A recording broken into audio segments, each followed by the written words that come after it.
하늘에 계시는 하나님 아버지, 죄 많은 우리를 은혜의 십자가 앞으로 불러주셔서 잃어버린 영원한 생명을 되찾게 해주시니 감사드립니다. 이 시간 하나님께 나의 가장 우선순위를 드립니다. 이 시간 하나님께 나의 가장 좋은 것을 드립니다. 이 시간 무엇보다도 하나님께 회개하는 심령으로 변화된 내 자신의 삶을 드리오니 하나님 이 예배를 받아 주시옵소서.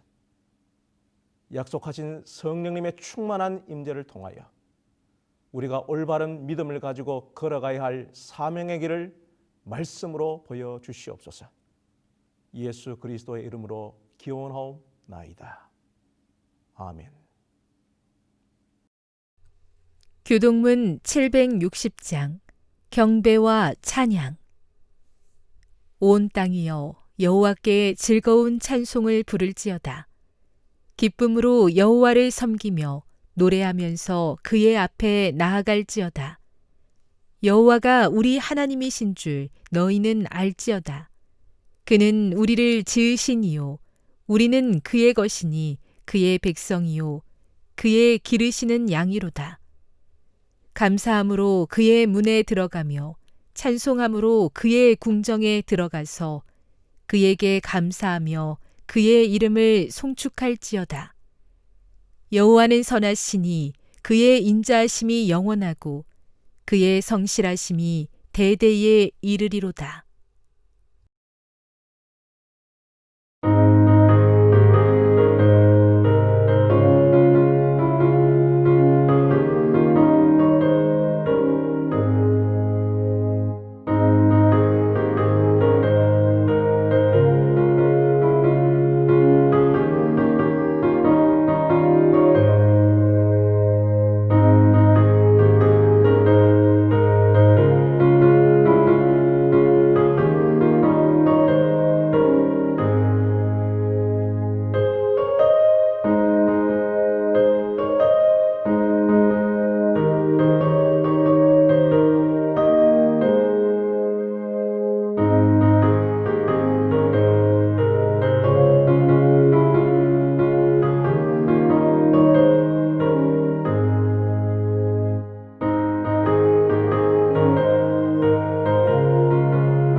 다 함께 기도 드리시겠습니다.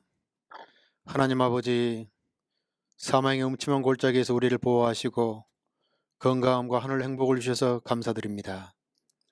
상황은 좋지 않지만 전진할 수 있는 믿음을 주셔서 이곳에 있게 하시니 찬양드립니다.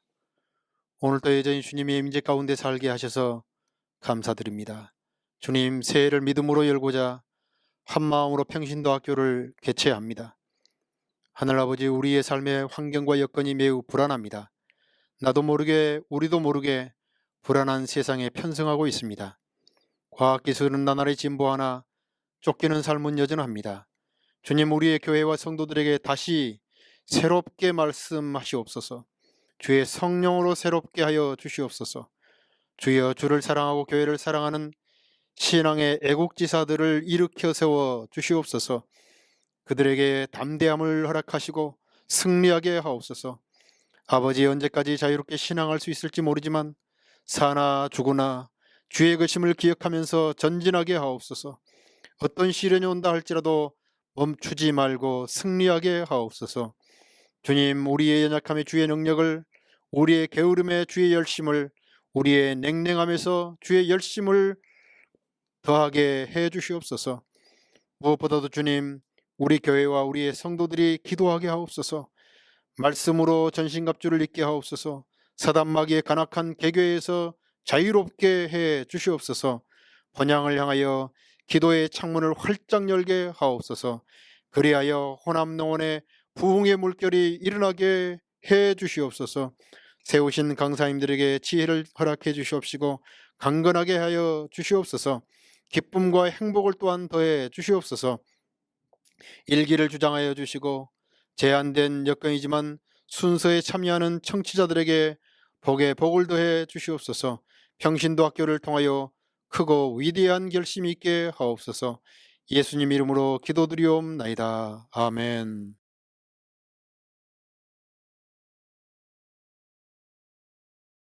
안녕하십니까? 여러분 기억하고 계시죠? 본합회 비전 말입니다. 선교적 교회 제자되는 성도. 우리는 선교적 교회가 된다. 우리는 예수님의 제자로 산다. 2020년도 온라인 평신도 학교에 참여하시는 모든 성도님들께 하늘의 축복이 함께 하시길 기원합니다. 현장에서 느끼는 감동과는 다르겠지만 축복과 은혜와 귀한 결심의 시간 되시길 간절히 바랍니다. 아울러 이번 평신도 학교 강사로 감동적인 말씀을 준비해 주신 김동선 목사님과 구철남 목사님, 그리고 선교인 학교 여러 강사님들께도 감사를 드립니다. 사랑하는 호남 성도 여러분, 우리는 예수님의 승천과 예수님의 재림, 승천과 재림 사이의 시간 속에 살고 있습니다. 즉 구원과 구원 사이에 살고 있습니다. 히브리서 9장 28절 말씀에 보면 이와 같이 그리스도도 많은 사람의 죄를 담당하시려고 단번에 들이신 바 되셨고 구원에 이르게 하기 위하여 죄와 상관없이 자기를 바라는 자들에게 두 번째 나타나시리라. 히브리서 9장 28절의 말씀처럼 십자가를 통한 구원과 재림을 통한 구원 사이에 살고 있습니다. 구원과 구원 사이에 이 시간은 무엇을 위한 시간입니까? 그렇습니다. 영혼 구원, 선교를 위한 시간입니다. 분명히 전도와 선교를 위한 시간인 것입니다. 여러분, 선교는 끝까지 해야 합니다. 복음을 전했는데도 아무도 믿지 않는다 할지라도 여전히 선포하는 일은 계속 해야만 합니다. 그 분명한 예가 노아입니다. 120년 동안 경고와 구원의 기별을 전했으나 우리가 아는 바대로 그의 가족 외에는 한 사람도 방주에 들어오지 않았습니다. 오늘날의 기준으로는 실패했지요. 그러나 베드로는 어떠했습니까?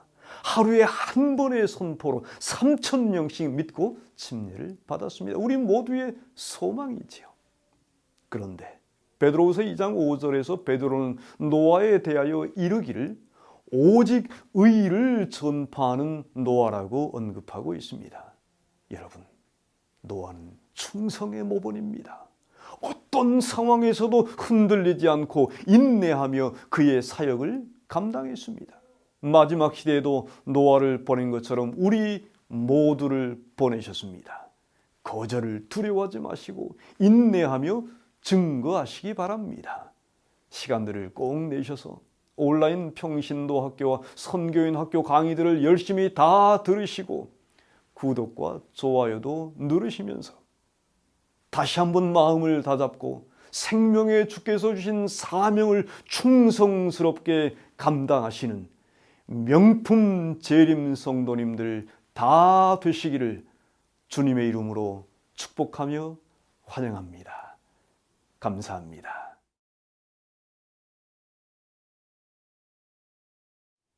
이제 호남 평신도학교 안내를 드리겠습니다. 김동선 목사님은 아픔이 길이 되려면이라는 주제로 4번의 강의를 준비했습니다. 우리 시대가 직면한 심각한 문제들이 있죠. 그리고 재림교회의 선교 사역의 난제에 대한 해답을 함께 찾을 것입니다. 구철남 목사님은 관계제 소그룹과 평신도 리더십이라는 주제로 3번의 강의를 준비했습니다. 소그룹과 제자 훈련에 대한 경험을 토대로 해서 평신도 리더십이 얼마나 중요한지를 살피겠습니다. 그리고 선교부는 지난 12월 1일부터 온라인으로 선교인 양성학교를 운영하고 있습니다. 전도하는 교회 만들기, 예수 제자 세우기, 건강한 교회 세우기, 그리고 가말의 사역까지 4개 영역의 11개의 부스를 재림마을이나 유튜브 채널인 호남앞에 TV에서 언제든지 시청할 수 있습니다. 11분의 훌륭한 강사님들을 우리가 모셨고 수고하셨습니다. 저희가 어떤 섹션을 준비한 목적은 코로나 시대의 교회의 다양한 사업을 돕기 위해서입니다. 2021년도 개인의 영성과 교회의 선교를 계획하시는 분들은 하나씩 시청하시고 좋은 영감을 받으시기를 바랍니다. 확언하건대 정말 그리고 정말 도움이 되실 것입니다. 감사합니다.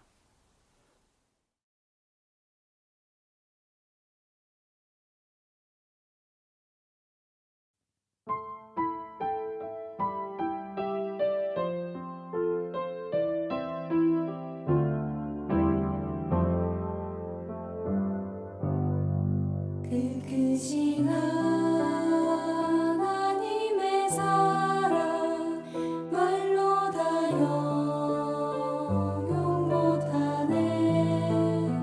저 높고 높은 별을 넘어 이 낮고 낮은 땅 위에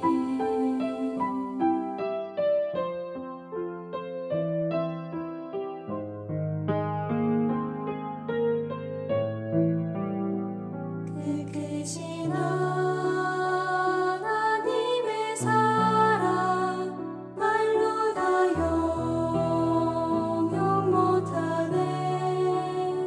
저 높고 높은 별을 넘어 이 낮고 낮은 땅 위에 죄 지은 영혼 구하러 그 아들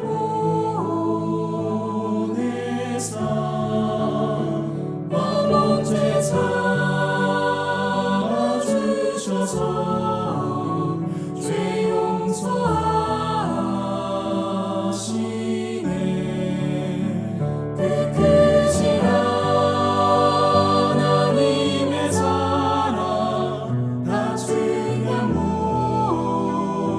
못하며 영원히 변치 않는 사랑 성도여 찬양하네.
세계 제1차 대전 당시 알프스 산맥에서 헝가리 군인들이 겨울 훈련 중이었습니다.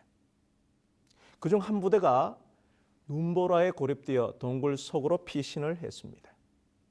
절망 속에 있던 이들은 한 부대원이 짐 속에서 지도를 찾아내면서 희망을 갖기 시작했고 위기 속에서 그 지도를 보며 캠프로 무사히 귀환했습니다. 그런데 돌아온 이들은 깜짝 놀랐어요. 왜냐하면 자신들이 의지해온 지도가 알프스의 지도가 아닌 피레네 산맥의 지도였기 때문이었습니다.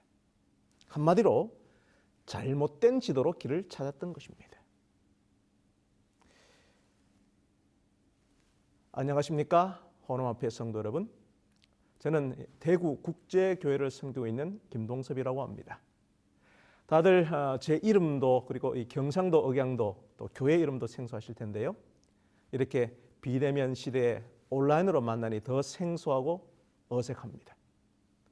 온라인상이라 자세한 소개는 어렵지만 간단히 소개하자면 대구 국제교회는 원래 36 영어학원 교회였는데 학원을 평원하면서 현재 한국 내에 이주민 250만 명을 섬기고 향후 2050년에 이주민 1000만 명 시대를 준비하고자 재개척한 교회입니다. 먼저 이 코로나라는 단어로 수렴되는 아주 매우 특별한 한 해를 우리 마무리하는 시간인 호남 평신도 학교에 부족한 제가 쓰임받게 되어 그 책임감의 무게가 매우 무겁습니다. 그렇습니다. 지금은 코로나 바이러스로 인해 불확실성이 증가된 미증유의 위기의 때이죠. 그래서 우리는 이 위기를 극복하기 위하여 특별한 집회를 열고 정확한 정보로 가득 찬 진짜 지도를 놓고 우리 재림교회가 살아갈 길과 갈 길에 대하여 머리를 맞대야 할 텐데 지혜와 경험이 일천한 제가 서두에 말씀드린 대로 제가 준비하고 찾아내는 것은 이 잘못된 지도일지 모르겠습니다.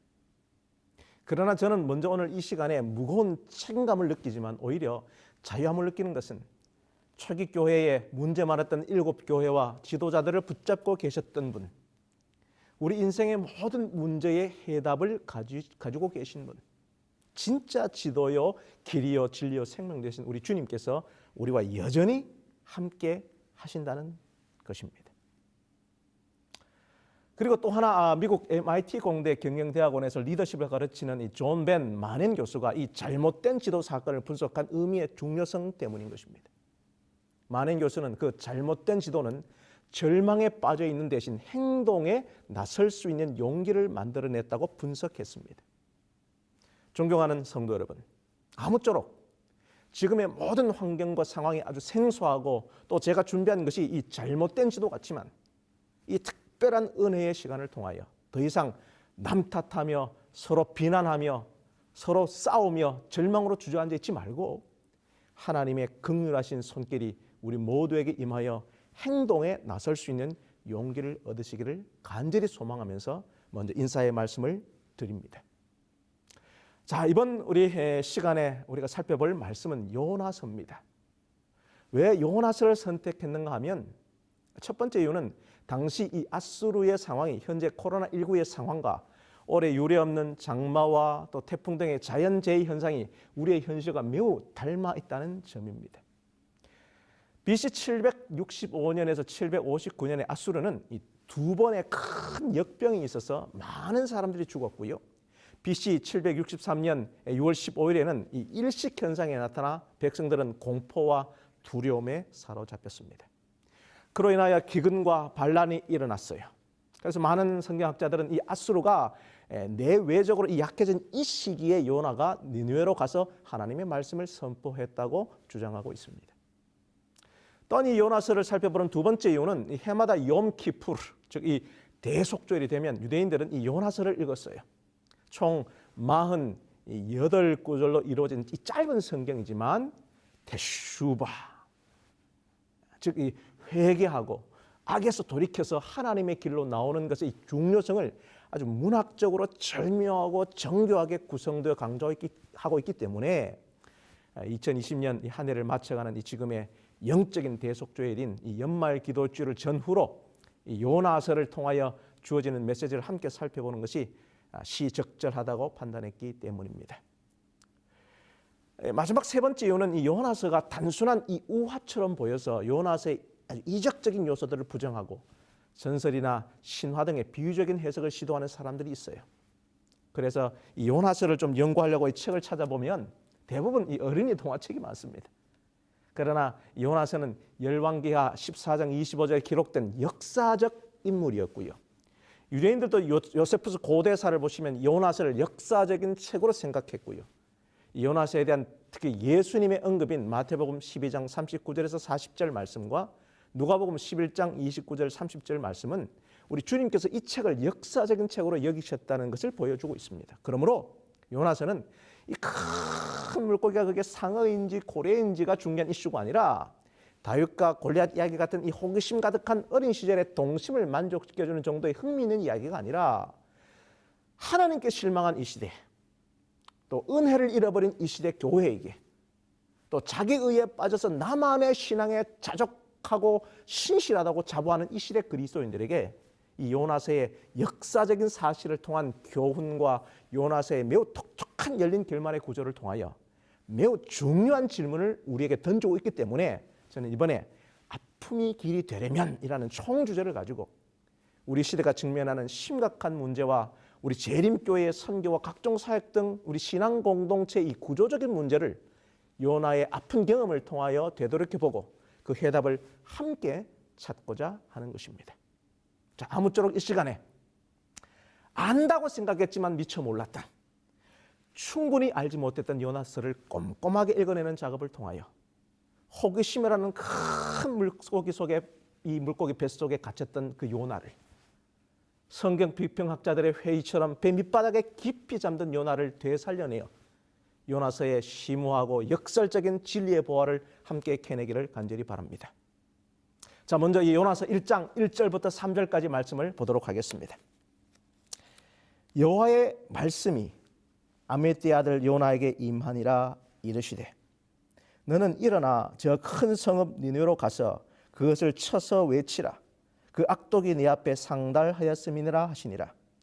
그러나 요나가 여호와의 낯을 피하려고 일어나 다시스로 도망하려 하여 욥바로 내려갔더니 마침 다시스로 가는 배를 만난지라. 여호와의 낯을 피하여 함께 다시스로 가려고 선가를 주고 배에 올랐더라. 자, 이제 이 요나서 1장을 풀어갈 아주 중요한 질문을 먼저 좀 드리겠습니다. 그것은 왜 선지자 요나는 도망하였는가 하는 것입니다.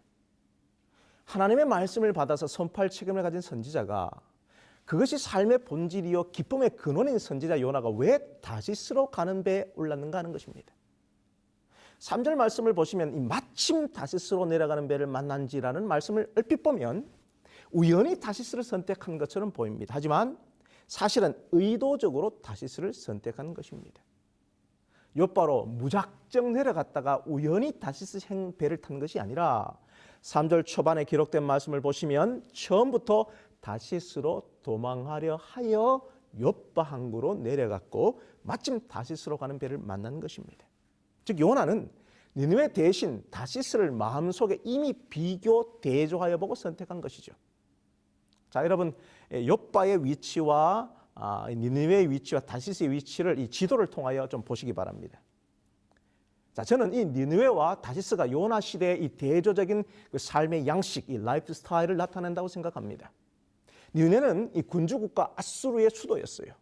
주민 모두가 군사 조직으로 구성되어 있으며 백성들의 성품은 잔혹하고 구조적인 폭력과 억압으로 포로들의 비명과 탄식이 하나님 앞에 상달되었습니다. 아수르 왕들은 그들의 군사적인 승리의 결과를 기록해 두었는데요. 특히 이 살마네셀 3세는 적들을 고문하고 사지 절단하고 목 베는 장면을 커다란 이 돌기둥의 부조로 소름 끼칠 만큼 자세히 묘사했습니다. 자, 반면에 다시스는 현재 지금의 스페인 남부 지브롤터 해협에 위치한 고대의 자유무역 도시였기 때문에 풍요와 또 자유와 또 안정과 인생의 쾌락이 있는 고대의 이 세큘라시티, 이 세속 도시였어요. 그래서 요나는 사명을 저버리고 도망갈 바에야 이왕이면 다홍치마라고 다시스를 선택한 것입니다. 고통과 갈등, 사명과 책임을 연상시키는 고달픈 도시 니느웨로 가는 대신에 자유와 평안과 낭만을 보장하는 다시스를 요나는 의도적으로 선택한 것입니다. 자, 결국 요나는 하나님이 동쪽으로 가라고 했는데 정반대 서쪽으로 갔고요. 육로로 가라는 지시를 받았는데 바다로 갔으며 큰 도시로 보냄을 받았는데 세상 끝으로 가는 배를 탔습니다. 자, 이제 좀 말씀을 좀 더 깊이 좀 살펴봅시다. 그런데 과연 요나가 니느웨로 가지 않는 이유가 단지 이 장소 때문이었는가 하는 것이죠. 다시 여러분 성경 본문을 보시면 요나가 니느웨를 기피한 이유를 뚜렷하게 선포하고 있어요. 3절에 그러나 요나가 여호와의 낯을 피하려고 일어나. 정확하게 요나는 하나님의 얼굴을 보지 않으려고 도망하였습니다. 왜 요나가 하나님의 얼굴을 피하여 도피했는가를 알려면 먼저 요나가 어떤 사람인가 이 요나의 정체성을 좀 먼저 알아야 돼요. 자, 그런데 이 요나에 대하여 성경에 어떠한 배경도 자세히 나와 있지 않습니다. 하지만 우리는 이렇게 좀 역설적으로 이해할 필요가 있는 것이죠. 그것은 요나가 소개할 필요가 없는 유명한 사람이었다는 것입니다. 자, 그렇다면 보십시오. 요나는 열왕기하 14장 25절을 보시면 여로보암 2세 치하에 사역한 것으로 기록이 나타납니다. 이 성경 기록에 따르면 요나는 왕의 통치가 불충분하다고 비판했던 아모스나 호세아 같은 선지자와는 달리 국가의 힘과 영향력의 확대를 꾀하는 이 여로보암 2세의 군사 정책을 지지했어요. 아수르가 내외부적으로 월드파워를 형성하지 못할 시기에 이스라엘이 솔로몬 당시 영토를 회복할 것이라고 하는 그 예언을 하였고요. 또 그것이 성취되는 것을 보았습니다. 이 모든 것을 유추해 봤을 때에 요나는 민족주의적 성향이 강한 선지자였습니다. 그래서 1장 8절에 내 정체를 고하라는 그 선장의 질문에 9절에 나는 히브리 사람이라고 하나님의 이름보다 먼저 자신의 정치적 민족적 성향을 먼저 밝히고 있는 거예요. 그래서 요나는 이 적대국 이 아수르에 대해 아주 배타적이고요. 적대적 자세를 취하고 있었고 그들이 망하기를 원했고 열렬히 소원했습니다. 자, 그런 요나에게 하나님께서 니느웨의 악독이 내 앞에 상달되었다고 말씀하신 거예요. 아, 소돔과 고모라처럼 니느웨가 멸망 일복 직전이라는 계시가 주었을 때 요나가 얼마나 기뻤겠습니까? 자, 그런데 요나에게 이스라엘 떠나 죄악에 가득한 이방 도시로 가라는 부름을 받았으니 얼마나 충격이었겠습니까? 이 사명은 말도 안 되는 것이었어요. 심지어는 이 사악한 계략처럼 보였습니다. 하나님이 어떻게 내 조국의 이익을 배반하는 일을 시킬 수 있단 말인가? 도무지 인정할 수 없는 명령이었습니다. 더구나 이 니네로 가라는 이 사명은 신학적인 문제도 있어 보여요. 나훔 선지자가 여러 해 전에 하나님께서 악한 니네를 멸망시킬 것이라고 예언했고요. 다른 어떤 제국보다도 폭력적이고 하나님의 뜻을 거역하는 이 악한 민족은 당연히 멸망되어야 하죠. 그런데 요나가 받은 이 사명이 성공하면 하나님이 이스라엘에게 주신 약속이 어긋나고 나훔은 거짓 선지자가 되기 때문에 요나의 그 임무는 정당화될 수 없는 이율 배반적인 사명이 되는 것입니다. 요나는 결코 니느웨가 회개하여 구원에 이르는 것을 보고 싶지 않았어요. 그래서 최후의 경고도 보내고 싶지 않았습니다. 니느웨가 이 예언과 심판의 선포도 듣지 못하고 그대로 악독하게 살다가 멸망당하는 꼴을 보고 싶었어요. 그런데 그 원하지도 않는 회개시키는 사명을 자신한테 맡기는 것이 아닙니까? 그래서 니느웨가 혹시 회개할지도 모른다는 그 사명에 요나는 갈등이 생긴 거예요. 결국 이 사명은 자신에게 자기 그 정체성을 부인하고 자기를 부인을 요구하는 것입니다. 바로 이것이 요나에게는 큰 이 내적인 고통이었어요. 자, 더 나아가 요나는 그 자신의 그 임무를 이해하지 못했을 뿐만 아니라 그 사명을 맡기신 하나님을 더 이해할 수 없었어요. 요나는 그 하나님의 명령을 정당화할 어떤 합당한 근거도 찾을 수 없다고 결론을 내렸습니다. 즉 선하신 하나님, 공의로우신 하나님, 지혜의 근원이신 하나님의 그 근본적인 성품을 의심한 거예요. 하나님의 그 선하심에 대한 불신, 하나님은 나에게 가장 좋은 것을 주지 않는다고 생각한 것입니다.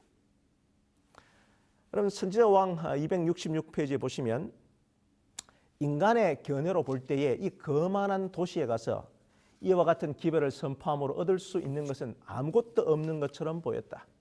그 순간 그가 섬기는 하나님이 전지하시고 전능하신 분임을 잊었다라고 그랬어요. 최근 뉴욕의 리디머 처치에서 대도시 선교를 아주 적극적으로 하고 있는 팀 켈러 목사님이 쓴 방탕한 선지자 180페이지 보시면 우리가 자신의 행동을 이해하고자 한다면 하나님께 짓는 모든 죄는 하나님이 우리의 유익에 나보다 더 관심을 갖고 계시고 그것에 대하여 우리가 더 잘 아시는 것을 믿지 않는데 근거한다는 사실을 알아야 한다라고 했어요. 자, 성도 여러분, 우리가 하나님을 절대적으로 신뢰하지 않는 이유가 무엇입니까? 그것은 하나님이 진짜로 우리를 위하시지 않는다고 생각하고 하나님께 전권을 내어드리면 내 인생이 비참하게 될 것이라고 생각하기 때문입니다. 자, 예를 들어서 에덴 동산에서 아담과 하와에게 내린 하나님의 그 첫 번째 명령인 창세기 2장 16절부터 17절 말씀을 자세히 분석해 보면 그 선악을 알게 하는 나무의 열매가 먹음직도 하고 보암직도 하고 탐스럽기도 하다는 설명은 있지만 그 열매를 먹는 일이 왜 잘못된지 전혀 설명이 없어요. 즉 요나처럼 아담과 하와도 하나님의 명령에 타당한 근거를 찾을 수 없기 때문에 언제나 나에게 가장 좋은 것을 주시는 하나님의 그 성품을 신뢰할 수 없었습니다. 그래서 그 열매를 먹은 것이죠. 여러분, 우리도 마찬가지입니다. 우리 삶의 건강의 문제나 또 경제적인 문제나 인간관계의 문제 등의 어려운 일이 벌어졌을 때 우리는 아주 중요한 선택을 해야 하죠. 그때마다 우리는 하나님이 내 이 상황을 아실까? 나를 진정 사랑하신다면 왜 이렇게 나에게 고난을 주시는 것일까 하고 생각하면서 하나님의 성품을 우리는 의심하기 시작합니다. 그리고 우리 눈에 하나님의 역사나 또 하나님의 말씀이 보이지 않으면 하나님을 이해할 수 없으니 하나님을 믿을 이유가 없다고 판단하고 하나님의 명령보다 나의 판단과 결정을 우선시하죠. 야, 내가 하나님께 순종하면 기회를 놓치고 말 거야. 나는 이번 기회를 잡아서 나는 행복해져야 돼. 이것이 자기 정당화죠. 그래서 저는 언제나 죄라고 하는 것은 언제나 하나님의 명예를 훼손하는 데서부터 시작된다는 것을 여러분 기억하셔야 됩니다. 여러분, 그러나 믿음의 조상 아브라함의 선택을 보세요. 창세기 22장 2절에 내 아들 내 사랑하는 독자 이삭을 데리고 모리아 땅으로 가서 내가 내게 지시하는 한 산 거기서 그를 번제로 드리라. 이것은 하나님과 약속과 이치가 맞지 않는 명령이죠. 하나님께서 아브라함을 불러내실 때 내 이름을 창대케 하고 복의 근원이 되게 하고 내 몸에서 날짜가 내 후사가 되고 내 자손을 뭇별과 같이 되게 하겠다고 하셨는데 말이에요. 그런데 아브라함은 이 하나님의 명령에 자신이 가장 잘 아는 것처럼 행동하기를 거부하고요. 하나님이 누구신가를 상기했어요. 여러분, 소돔과 고모라의 심판 앞에서도 똑같았어요. 하나님과 하나님이 그 의인과 악인을 긍정히 심판하는 것에 의문이 생겼지만요.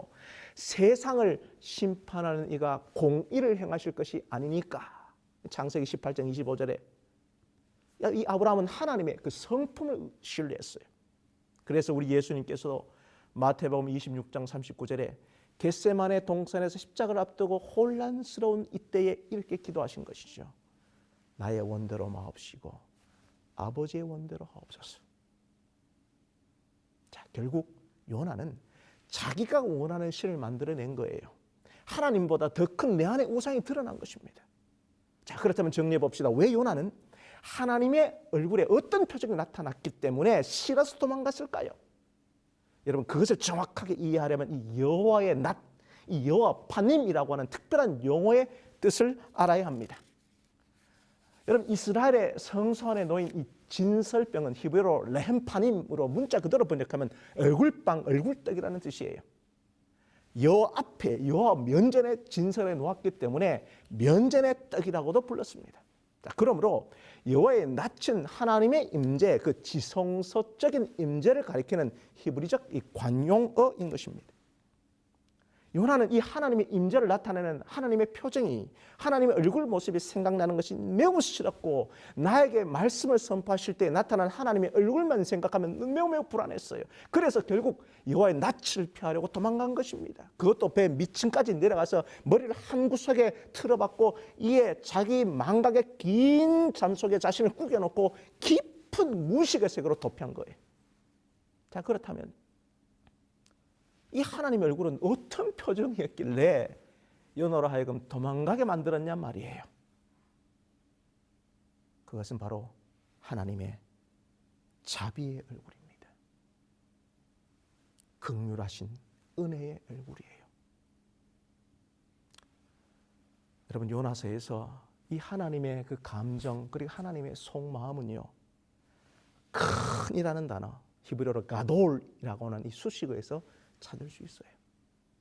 요나서 전체에서 큰이라는 수식어가 쓰여진 그 앞뒤 문맥을 살펴보면 바로 거기에는 항상 하나님의 자비와 긍휼의 숨결이 넘실거리고 있음을 발견할 수 있습니다.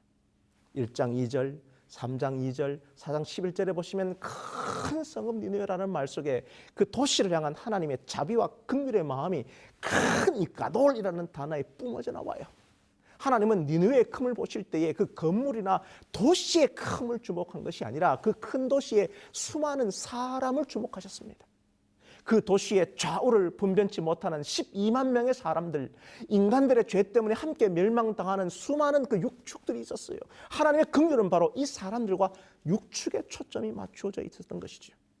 그래서 저 큰 성읍, 이 큰 성읍 니느라고 하실 때 이 큰 이 가돌이라는 단어에 하나님의 자비와 긍휼의 숨소리가 액센트와 함께 주어지고 있는 것입니다. 여기서 요나는 하나님의 표정을 봤어요. 니느웨를 향한 하나님의 속마음과 하나님의 표정을 봤어요. 이런 니느웨로 가봤자 정말 뻔하다. 니느웨가 회개하면 우리 하나님의 심판은 취소될 거야. 도망가자. 차라리 도망가서 이 경고의 사역을 안 하는 것이 니느웨의 멸망의 상책이다. 그래서 요나는 여호와의 낯을 피하려고 욥바로 내려간 것입니다. 자, 이제 우리는 이쯤에서 선지자가 요나가 왜 하나님의 낯을 피하여 도망갔는지를 좀 더 깊이 이해하는 중요한 열쇠를 하나를 좀 더 얻고자 합니다. 그것은 바로 누가복음 15장 탕자의 비유예요. 이 비유에 나오는 두 아들의 모습을 보십시다. 먼저 유산을 챙겨 집을 떠난 동생은요, 아버지의 뜻을 거부하고 자신이 원하는 방식으로 살기 위하여 아버지로부터 벗어나려 했습니다. 다시 말하면 소위 자아 발견 때문입니다. 또한 형은 집 안에 머물면서 아버지의 뜻에 순종했지만 자기가 상속받을 유산으로 자신이 동의하지 않는 이 일, 잔치를 동생을 위하여 잔치 베푸는 비용으로 아버지가 사용하자 분노를 쏟아냈어요. 바로 그 지점에서 큰 아들의 그 도덕적 순응은 아버지를 사랑해서 순종한 것이 아니라 아버지에게 감정적인 부채감을 안겨주어 아버지를 벗어나 결국 자기 자신이 원하는 대로 살려고 한 것이 극명하게 드러납니다. 그러므로 두 아들 다 아버지의 사랑을 믿지 않았고 둘 다 아버지로부터 벗어날 길을 열심히 찾았던 것이에요. 작은 아들은 불순종함으로 벗어내려 했고요. 큰 아들은 순종함으로 벗어나려 했습니다. 작은 아들은 자기 애라는 방식을 통하여, 큰 아들은 자기 의라는 방식을 통하여 열심히 아버지로부터 도망가려고 했죠. 그래서 사도 바울은 로마서 1장에서 3장까지 이 두 가지 전략을 요약해주고 있어요. 먼저 로마서 1장 29절에는 공공연히 하나님을 거부하는 모든 불의, 추악, 탐욕, 악이 가득한 자들에 대하여 기록하고 있습니다. 그리고 2장 17절과 18절 보시면 내가 율법을 의지하여 하나님을 자랑하며 율법의 교훈을 받아 하나님의 뜻을 알고 지극히 선한 것을 분간하며 하나님의 말씀을 따르려고 하는 사람들에 대해도 기록하고 있어요. 그러나 바울은 하나님을 떠나 우상을 숭배하고 부도덕한 이방인들과 성경을 믿는 도덕적인 유대인들의 삶을 모두 바라본 이후에 이런 요약과 결론을 맺습니다. 로마서 3장 10절에서 12절 말씀이에요. 기록한 바 의인은 없나니 하나도 없으니 깨닫는 자도 없고 하나님을 찾는 자도 없고 다 치우쳐 한 가지로 무익하게 되고 선을 행하는 자는 없나니 하나도 없도다. 세번역 성경에는 모두가 곁길로 빠졌다라고 번역합니다. 자, 이렇게 하나님을 피하여 달아나는 이 두 가지 방식, 그 두 가지 전략의 고전적인 사례가 바로 이 요나서입니다. 요나는 동생처럼 굴다가 나중에는 형처럼 행동하죠.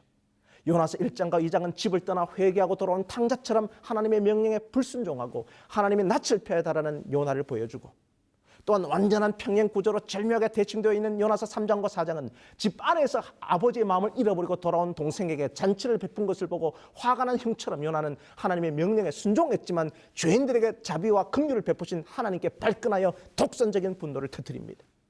그래서 본문 9절 요나가 자기 자신을 고백하는 소개하는 장면을 보시면 나는 히브리 사람이요 바다와 육지를 지신 하나님 아버지 여호와를 경외하는 자로다. 자, 여기서 요나는 이방인들보다 더 완악한 얼굴을 하고 있는 거예요. 당신이 누구냐는 그 질문에 히브리 사람임을 먼저 밝힌 뒤에 자기 사명인 하나님을 경외하는, 하나님을 섬기는 자라고 말합니다. 하나님이 주신 사명보다 민족이 먼저였어요.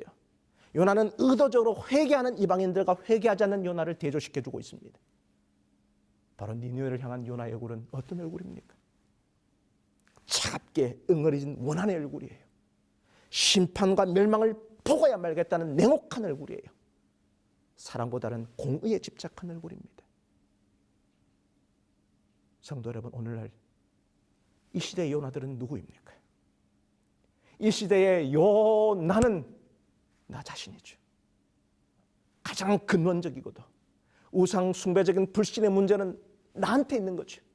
니네로 가라는 분명한 하나님의 말씀에도 불구하고 요나가 정반대 방향으로 가게 된 이유가 무엇입니까? 하나님의 명령이 자신의 신학적 기준에 맞지 않았기 때문인 거죠. 자신의 임무도 또 그 임무를 맡기신 하나님도 이해할 수 없고 하나님의 명령에 내가 납득할 만한 타당한 근거도 찾을 수 없다면 거기서 순종할 수 없다고 결론을 내리는 것은 결국 하나님보다 자기 자신을 신뢰하는 것입니다. 이런 불신의 양상이 탕자처럼 적극적인 악의 선택이 아니라 오히려 집안에 있었던 형처럼 대단히 도덕적이고 종교적인 사람이 되는 것으로도 나타날 수 있다는 점을 우리 모두는 깨달아야 하는 것이죠. 자신의 공로를 통하여 하나님을 통제하려고 했던 바로 내가 요나였음을 여러분 고백해야 합니다. 하나님의 완전한 사랑과 은혜에 무지했던 요나. 그리하여 옳고도 아름다운 하나님의 말씀 버리고 하나님을 피해 달아나는 요나는 탕자이기도 하고 탕자의 형이기도 하고 요나는 나이기도 하고 여러분이기도 하죠. 오늘 이 시간에 우리는 말씀을 통하여 결국 우리가 하나님의 낯을 거부하고 달아나는 이유는 우리 마음의 문제임을 적나라하게 폭로해주고 있어요. 그래서 하나님의 그 자비의 얼굴 표정이 내 얼굴 표정을 바라볼 때 우리는 그것을 못 견디고 도망하는 것입니다. 이것이 오늘 내 얼굴입니다. 지난 역사를 살펴보면 우리 모두는 타는 목마름으로 하나님의 공의를 갈망해 왔어요. 그래서 광장으로 나가보기도 하고 촛불도 들어보고 큰 소리도 질러봤어요. 이 교회를 바로 세우기 위하여 교회와 교단의 각종 행사에 열심을 내고 참여했어요. 그러나 지금 이 사회와 우리 교회 현실은 어떻습니까? 그 선한 갈망이 오히려 집착과 원한으로 응어려져 있지는 않습니까? 아니면 이런 역사의 현실 앞에 냉소와 험으로 바뀌어져 그저 다시스로 가는 배에 올라타서 세속적인 쾌락주의로 정처 없이 떠내려가고 있지는 않습니까? 아니면 모든 것을 포기하고 아무 생각도 하기 싫어서 깊은 골방 속으로 자기를 무식 속에 깊은 잠으로 꾸겨놓고 있지는 않습니까? 70인역 번역처럼 그렇게 배 밑바닥에 내려가 코를 골면서 깊은 영적인 잠을 자는 모습, 비참한 자괴감으로 몸을 비틀고 구부리며 배 밑창에서 뒹구는 모습이 오늘 내 신앙의 모습 아닙니까? 불순종으로 인하여 사명도 사라지고 할 일도 없어지고 그 사명의 진공 상태에 빠진 요나처럼 우리가 하나님이 주신 사명 버리니 우리들은 잠잘 일밖에 없죠. 여러분, 더 나아가서 요나처럼 우리는 자기 도피가 좌절될 때 더 극단적인 태도도 보여요. 12절, 15절을 보세요. 그가 대답하되 나를 들어 바다에 던지라. 여러분, 자신을 바다에 던지는 이 행동은 자기 희생의 긍정적인 행동이 아니라 하나님의 행동에 대하여 가장 극악하게 맞받아치는 반역의 행동이에요. 4절에 하나님은 도망가는 요나를 태운 배를 향하여 폭풍을 바다에 내리셨어요. 여기서 사용한 내리시메라는 히브리어 단어 툴이라는 단어는 목표물을 향하여 정확하게 발사하였다는 동사입니다.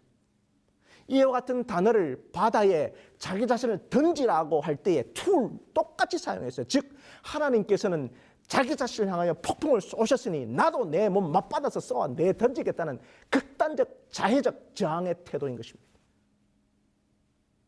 여호와의 낯을 피하여 도망가던 요나가 이제 하나님의 추직에 걸려 더 이상 도망갈 곳이 없어 보일 때 요나가 보인 그 완악함과 그 극단적 태도를 보세요.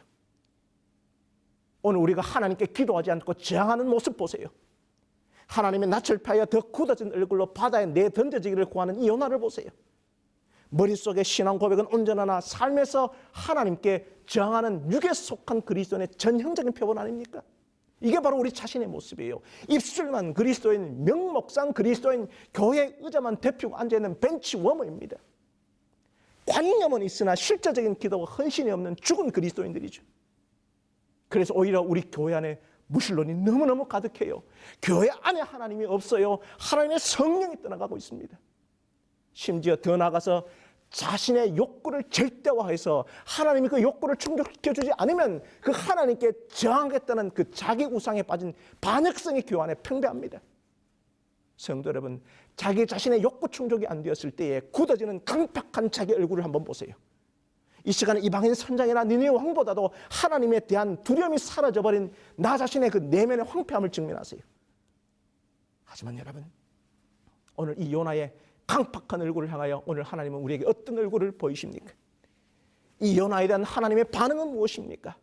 그것은 하나님의 속마음과 감정이 표현된 가돌, 큰 물고기, 이 큰 물고기를 이미 예비하셨다는 거예요. 아주 큰 하나님의 자비와 긍휼의 얼굴입니다. 이것이 강팍한 요나의 얼굴을 향해 나타난 하나님의 얼굴, 여호와의 낯입니다. 니느웨의 어린 아이들과 짐승들까지도 긍휼로 바라보셨던 하나님의 자비의 표정은 이제 이방인들보다 더 악독하게 굳어져 버린 요나의 표정까지도 녹여버리기로 작정하신 것이죠. 성도분, 여기 빛의 화가 렘브란트가 그린 탕자의 귀향을 좀 보세요. 가장 하이라이트로 처리한 아버지 얼굴을 한번 보세요. 누가복음 15장의 이야기의 주인공은 집을 떠난 탕자가 아니라 아버지죠. 집을 떠난 동생 탕자, 집 안에서 잃어버린 형 탕자, 이 두 아들의 생명을 구하기 위해 시간과 물질과 사랑 모든 것을 탕진한 탕부 아버지 얼굴을 보세요. 방탕한 선지자 요나 같은 나를 바라보는 긍휼과 자비와 은혜의 하나님 아버지 얼굴을 좀 보세요. 이 시간 하나님 아버지의 낯을 피하지 마십시오. 요나는 하나님께로부터 달아나고 달아나죠. 내 인생 하나님께 맡기지 않겠다고 굿바이, 그 슬픈 인사를 하고 달아나고 있어요. 그러나 아무리 다양한 전략을 구사해도 하나님은 언제나 한 걸음 앞서세요. 한 수 아니 몇 수 위세요. 이방은 뱃사람의 입에서 하나님의 언약적 관계를 나타내는 야훼라는 단어를 사용하고 있어요. 대부분의 성경학자들은 이것이 이방인 뱃사람들의 회심을 의미한다고 해석합니다. 결국 요나의 하나님의 낯을 피하여 도망간 반선교 활동은 아이러니하게도 도리어 이방인들의 회심을 가져왔어요. 요나서 1장 14절 후반부를 보세요. 이 1장 메시지의 결론입니다. 주 여호와께서는 주의 뜻대로 행하심이니이다. 그렇습니다.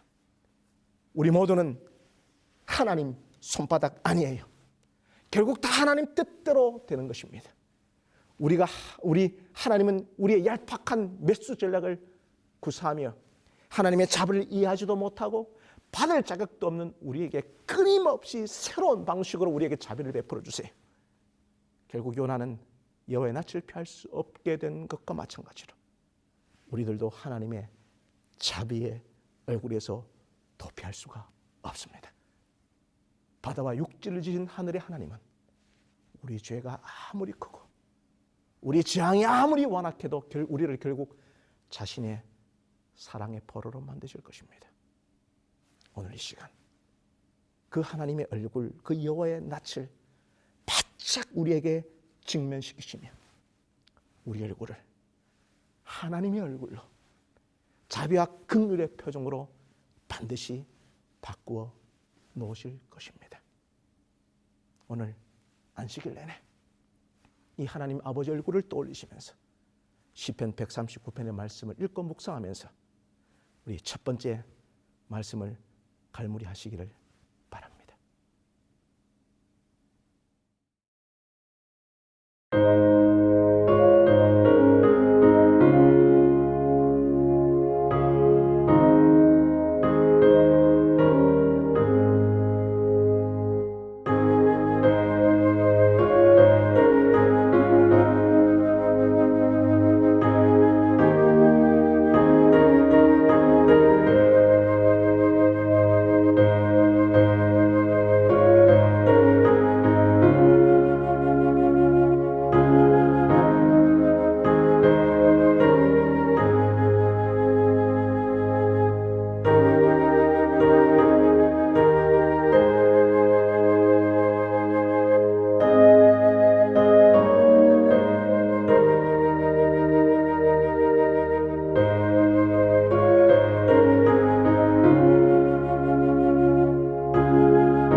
지금은 우리를 위하여 십자가에서 죽으시고 부활하신 예수 그리스도의 은혜와 죄 많은 우리를 한없이 사랑하시는 하나님 아버지의 사랑과 상처난 우리의 마음에 임재하셔서 위로와 격려하시는 성령님의 그 역사하심이 인생의 아픔 속에서도 하나님의 긍휼하신 얼굴을 바라보며 소망의 길을 함께 만들어가기로 결심하는 모든 성도들 위해 이제로부터 영원까지 함께 없으기를 간절히 축원하옵나이다. 아멘.